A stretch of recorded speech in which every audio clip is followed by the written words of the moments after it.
बघा profit loss आणि percentage यांचा मिक्स होऊन क्वेश्चन येतो, त्या क्वेश्चनला कसं डील करता येईल बघा.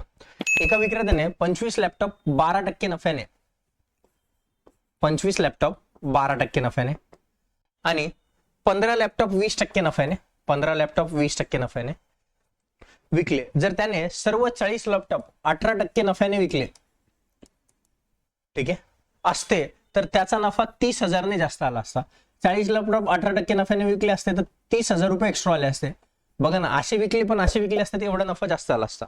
तर जर सर्व लॅपटॉपची समान किंमत असेल तर प्रत्येक लॅपटॉपची खरेदी किंमत किती असणार, ठीक आहे. आता इकडे बघा, पहिले त्याला रेशो कन्वर्ट करून घेऊ. 5 5 25 5 3 15, ठीक आहे ना. 5 आणि 3 टोटल किती बनलं, हे 8. 12 पंच किती रे 60 आणि 20 त्रिक किती रे 60 आणि 5 आणि 5 आणि 3 किती येणार 8.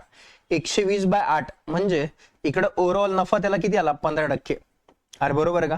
पण तो म्हणतो जर 18% विकले असते लॅपटॉप तर सेम झाले, समजा 40 लॅपटॉप झाले, ठीक आहे ना. 15 आणि 18 3चा फरक आहे, म्हणजे मी म्हणू का 3% बरोबर 30,000 जास्त एवढे मिळाले असते 30,000.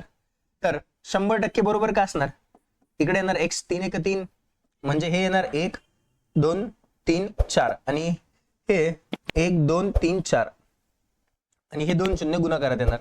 याला भागणार कितीने, कारण की ही पूर्ण लॅपटॉपची मिळून किंमत आली 2 शून्य. आता तुम्हाला 40 लॅपटॉप प्रत्येक लॅपटॉपची किंमत पाहिजे ना. हे शून्य शून्य कटलं, 4 1 4 4 2 8 2 उरले 4 5 20 आणि हे 2 शून्य आणि हा एक म्हणजे 25,000. Option number C will be the correct answer.